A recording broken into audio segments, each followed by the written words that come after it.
الحمد لله رب العالمين، وصلى الله على نبينا محمد وعلى آله وصحبه وسلم. أما بعد، فهذا بيان لإخواني السلفيين في فرنسا، وخاصة في مدينة مارسيليا. وصانا الرسول صلى الله عليه وآله وسلم بوصايا نبوية ربانية، وهذا لمن أراد النجاة، وخاصة في أيام الفتن.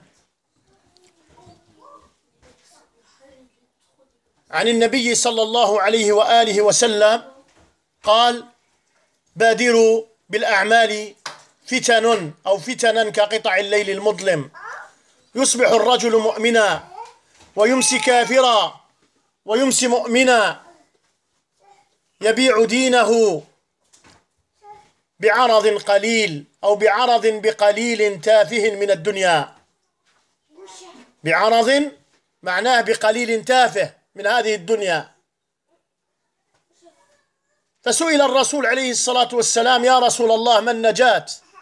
قال النبي عليه الصلاة والسلام: أمسك عليك لسانك وليسعك بيتك وابكي على خطيئتك. 3 وصايا قصيرة، ولكن تحمل معاني كثيرة وعظيمة ومفيدة لكل مسلم، لكل سلفي. أمسك عليك لسانك يا عبد الله، لأن في الفتن تختلط الأمور وينطفئ نور الفهم. فتن كقطع الليل المظلم. أيام الفتن المسلم لا يتكلم، وإذا تكلم بعلم. المسلم في أيام الفتن لابد أن يتثبت. يجب عليك أن تمسك لسانك. من كان يؤمن بالله واليوم الآخر فليقل خيرا أو ليصمت. والنبي صلى الله عليه وسلم يقول: وإن أحدكم لا يتكلم بالكلمة من سخط الله ما يظن أن تبلغ ما بلغت، فيكتب الله عليه بها سخطه إلى يوم يلقاه. لا إله إلا الله. فالإنسان نعجب من هؤلاء الذين يتحرزون ويتحفظون من أكل الحرام ومن المحرمات. يقع في المحرمات، ولكن يصعب عليه التحفظ من حركة اللسان، من حركة لسانه، كما قال ابن القيم رحمه الله تعالى: فعلينا أن نتقي الله جل وعلا، وأن نترك الفتن ما ظهر منها وما بطن.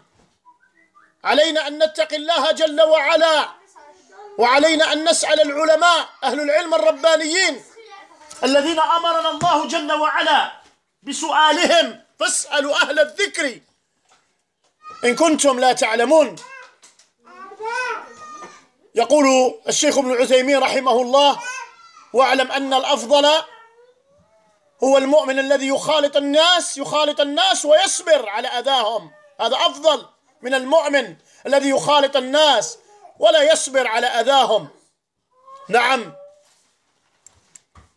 فتن كقطع الليل المظلم. اشتغل بنفسك يا عبد الله، اشتغل بنفسك يا عبد الله. والله هذه الفتن انتشرت من جراء خلطة مواقع الانترنت، هذا الفيسبوك والتويتر والواتساب وغيرها من وسائل التواصل الاجتماعي التي استعملها بعض الشباب، استعملها في الشر. ولا حول ولا قوة إلا بالله. ابكي على خطيئتك يا عبد الله، كما وصاك النبي صلى الله عليه وآله وسلم. نعم، كما قال الرسول صلى الله عليه وسلم: كان رجلان في بني إسرائيل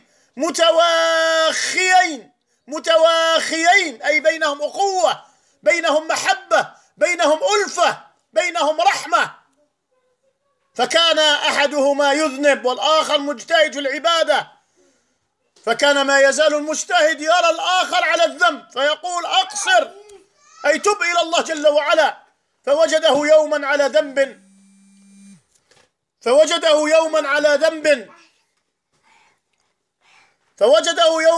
ذنب نعم، فقال له أقصر، أي تب إلى الله جل وعلا. فقال خليني وربي أبعثت علي رقيبا؟ فقال والله لا، يغفر الله لك أو لا يدخلك الله الجنة.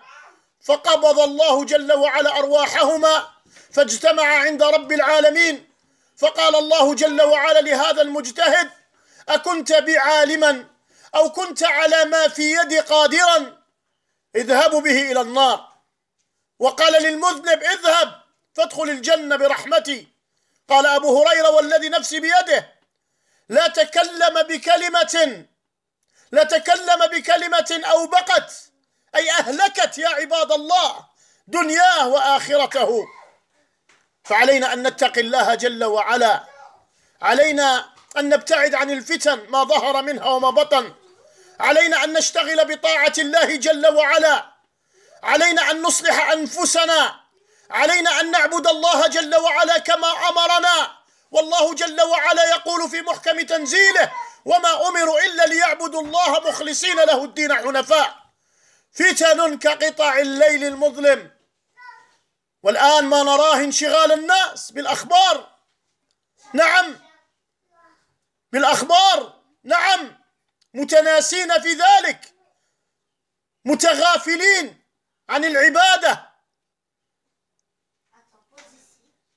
فالإنسان عليه أن يتقي ربه جل وعلا ويبتعد عن مواطن الفتن، وخاصة هنا في فرنسا. هنا قل الذين يطلبون العلم، قل الذين ينهلون من العلم، قل الذين يجلسون إلى العلماء. فأصبح الناس يتكلمون في الفتن ويخوضون فيها وينشرونها ويبثون سمومهم في الناس، شغلوا الناس عن طاعة الرحمن جل وعلا. أين هي المبادرة بالأعمال الصالحة؟ أين نحن من وصية رسول الله صلى الله عليه وآله وسلم بادروا بالأعمال فتنا كقطع الليل المظلم. نعم، العبادة في الهرج كهجرة إلي كما قال النبي صلى الله عليه وآله وسلم، وتوعد هؤلاء توعدهم بالأجر العظيم في الدنيا والآخرة، في الدنيا والآخرة، الأجر الفلاح يا عباد الله. كما قلت هنا في فرنسا فتن يا عباد الله، كل مرة يخرجون علينا بحكاية، الشيخ الفلاني فعل كذا كذا والأخ الفلاني فعل كذا. كل من أراد أن يقدم الخير لإخوانه إلا يا عباد الله، إلا ووقعوا في عرضه، إلا وتكلموا فيه، ولا حول ولا قوة إلا بالله. فتن، اشتغل الشباب بهذه الفتن، تركوا طلب العلم، تركوا العلماء، تركوا أهل العلم الربانيين. أصبحت المساجد ساحة للفتن ونشرها، أصبح الإنترنت ساحة للفتن ونشرها، أصبح الإنترنت ساحة لبث السموم، ولا حول ولا قوة إلا بالله. فقد بلغني أن فيه فتنة، البعض ينشرون عن الشيخ عبد الهادي أمور يا عباد الله. جاءني بعض الأخوة وأخبروني بما يحصل، قالوا فيه كذا. قلت لهم اتقوا الله جل وعلا، واشتغلوا بطلب العلم، اشتغلوا بطلب العلم، واعلموا أن الدين النصيحة كما قال رسول الله صلى الله عليه وآله وسلم، الدين النصيحة. والله نهرتهم يا عباد الله، نهرتهم، قلت لهم اتقوا الله. حتى مر في مسجدي في مسجد الشيخ ربيع تكونت جماعة صغيرة هكذا، وهذه الجماعة تطعن الشيخ عبد الهادي. فوالله من فوق المنبر قلت لهم اخرجوا من المسجد، لا نريدكم في هذا المسجد، مسجدنا ليس مساحة للفتن ونشر الفتن. وأي إنسان أسمع عنه أنه يتكلم في الشيخ عبد الهادي إلا والله لأفضحنه، والله لأذكره باسمه من فوق المنبر وأفضحه أمام الناس. الحمد لله انطفأت الفتنة والناس وهؤلاء ذهبوا إلى مسجد آخر الله أعلم بهم أين ذهبوا. قلت لكم سمعت بهذه الفتنة مؤخرا حفظكم الله، وأنا منشغل بارك الله فيكم، منشغل بالدعوة، وأيضا منشغل بمشاكل العائلية. عندما أقول بمشاكل العائلية، أنا كما تعلمون توفي أبي منذ فترة قليلة يا عباد الله، منذ فترة قليلة، ووالدي توفي بين أحضاني،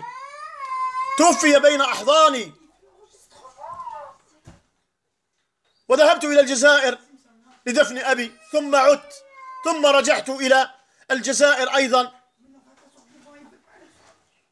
حتى نقوم بحفر بئر ويكون صدقة جارية لوالدي حفظكم الله. وأنا مشغول حفظكم الله، والأسى حفظكم الله والحزن ما زال داخل قلبي، لأن أبي كان يمرض في بيتي أكثر من سنة ومات بين أحضاني، وأنا هذه الأمور مضيعة للوقت بالنسبة لي. أنا جاءني بعض الأخوة نصحتهم لوجه الله جل وعلا، نصحتهم أن يتركوا الفتن وأن يتقوا الله جل وعلا، وأن يتركوا الدعاة يدعون إلى الله سبحانه وتعالى، وأن يقدموا الخير للناس. هذا ما طلبت منهم حفظكم الله. ثم بعدها بلغني أن الأستاذ الذي يدرس عندنا اسمه عبد الغفار، أيضا بلغني أنهم تكلموا فيه ولا حول ولا قوة إلا بالله. وهذه ليست المرة الأولى،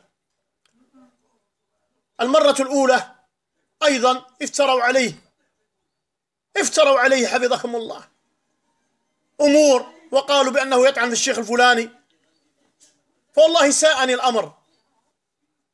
الأمر. قلت لهم كفوا ألسنتكم عن هذا الرجل، ماذا يفعل؟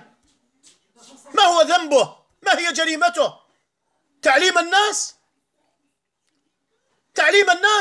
هذه أصبح الآن تعليم الناس أصبح الآن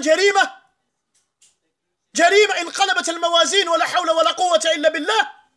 الناشر للشر الذي يسعى في الشر أصبح من أهل الخير، والذي يسعى في الخير أصبح من أهل الشر، ولا حول ولا قوة إلا بالله. اتقوا الله في إخوانكم، اتقوا الله في الشباب السلفي، اتقوا الله في السلفية. علينا أن نخلص العمل لله جل وعلا، علينا أن نتكاتف، علينا أن نتعاون كما أمرنا الله جل وعلا في محكم تنزيله. أين نحن من قول الله جل وعلا وتعاونوا على البر والتقوى ولا تعاونوا على الإثم والعدوان؟ أين نحن من هذا الكلام حفظكم الله؟ أنتم الآن لما تتكلمون في الشيخ عبد الهادي، وتتكلمون في الأستاذ عبد الغفار، وتتكلمون في أبي إسلام، ما هي النتيجة بعد ذلك؟ ما هي النتيجة؟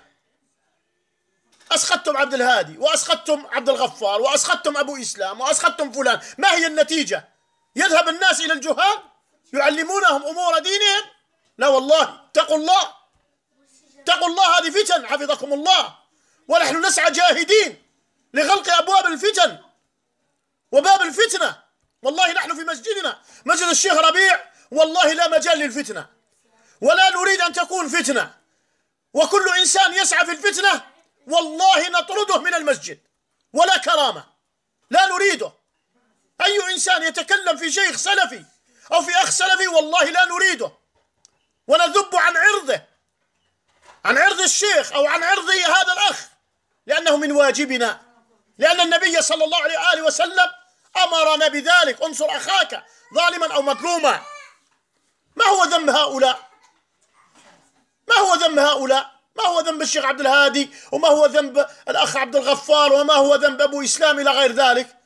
حتى نحن مرت علينا أمور حفظكم الله، ومرت علينا فتن، افتراء وكذب، تتبع للعورات، كلام في الأعراض، ولا حول ولا قوة إلا بالله. ولكن صبرنا واحتسبنا. نعم، واجهنا هذا بالصبر، بالصبر بارك الله فيك، والاحتساب. كنا نقول حسبنا الله ونعم الوكيل. نعم يا أخي، إذا وجدت خطأ فانصح.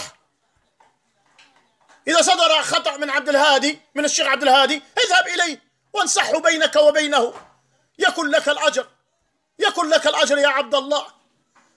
إذا أخوك عبد الغفار أخطأ انصحه بينك وبينه، إذا أخطأ أبو إسلام انصحه بينك وبينه، وأنت مأجور عند الله جل وعلا، لأنك بينت وأنك لم تفضح، وكانت النصيحة بينك وبينهم.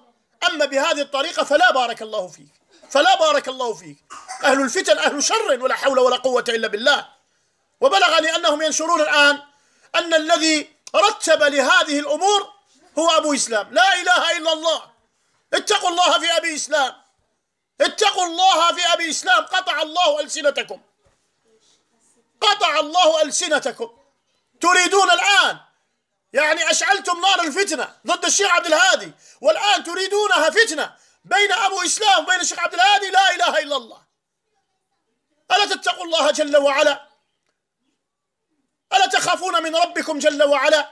ألا تخافون من القيام بين يدي ربكم جل وعلا يوم القيامة؟ والله جل وعلا سائلكم يوم لا ينفع مال ولا بنون إلا من أتى الله بقلب سليم. اتقوا الله. الأمر ليس بالهين، الأمر ليس لعب. أن البعض يلعبون بدين الله رب العالمين، البعض يلعبون بدين الله رب العالمين.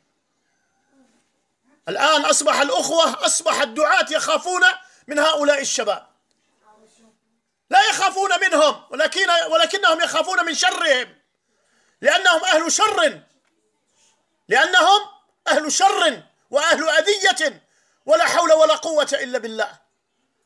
فأنا بريء من هذه التهمة، وأنا بعيد عن الفتن أصلا، بعيد عن الفتن.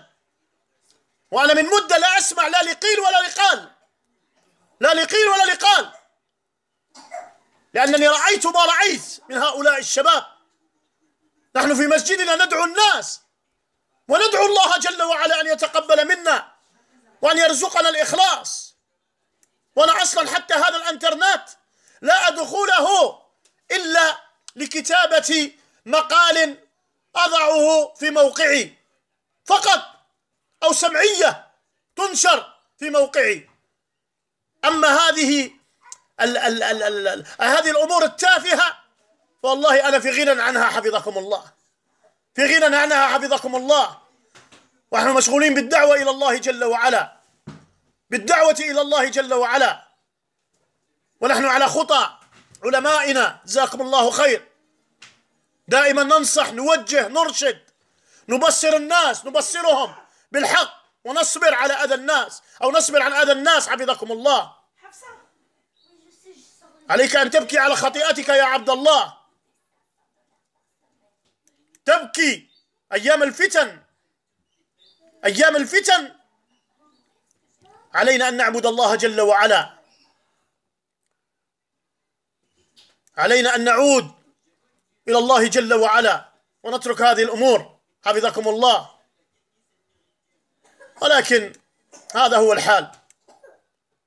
نعيش في ديار الكفر وديار الفسق وديار الفجور، ولا حول ولا قوة إلا بالله. ماذا تنتظر من هؤلاء؟ تنتظر الخير، تنتظر الاحترام، تنتظر التقدير، تنتظر الشكر؟ لا والله لا تنتظر هذا كله حفظك الله. نعم، كثر مدعي العلم وقل من يتعلم، كثر الذين ينشرون الشر وقل من ينشر الخير، ولا حول ولا قوة إلا بالله. اتقوا الله، اتقوا الله، اتقوا الله، اتقوا الله، اتقوا الله، فالله جل وعلا محاسبكم يوم القيامة، يوم لا ينفع مال ولا بنون إلا من أتى الله بقلب سليم. وأنصح نفسي وأنصحكم، وخاصة في أيام الفتن، بالذكر والعبادة التي تنجيك بإذن الله جل وعلا من الوقوع في المهلكات.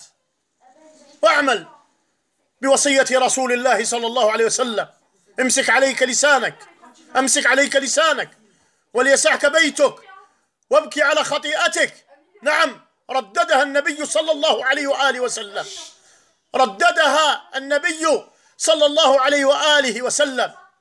يقول ابن القيم رحمه الله: ومن العجب أن الإنسان يهون عليه التحفظ والاحتراز من أكل الحرام والظلم والزنا والسرقة وشرب الخمر ومن النظر المحرم وغير ذلك، ويصعب عليه التحفظ من حركة لسانه، حتى ترى الرجل يشار إليه بالدين والزهد والعبادة وهو يتكلم بالكلمات من سخط الله لا يلقي لها بالا، ينزل بالكلمة الواحدة منها أبعد مما بين المشرق والمغرب.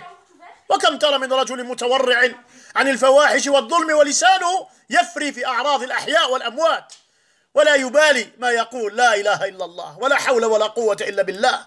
اللهم جنبنا الفتن ما ظهر منها وما بطن.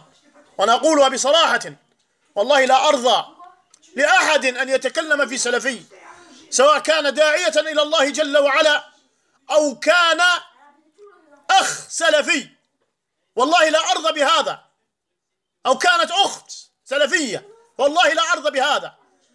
أنا لو كنت أعلم بهذه الفتنة بأنها وصلت إلى هذا الحد من قبل لأنزلت سمعية أدافع فيها عن عرض إخواني السلفيين بارك الله فيك،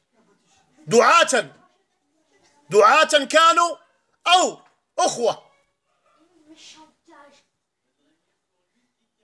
هذا وصلى الله على نبينا محمد وعلى آله وصحبه وسلم، والسلام عليكم ورحمة الله وبركاته.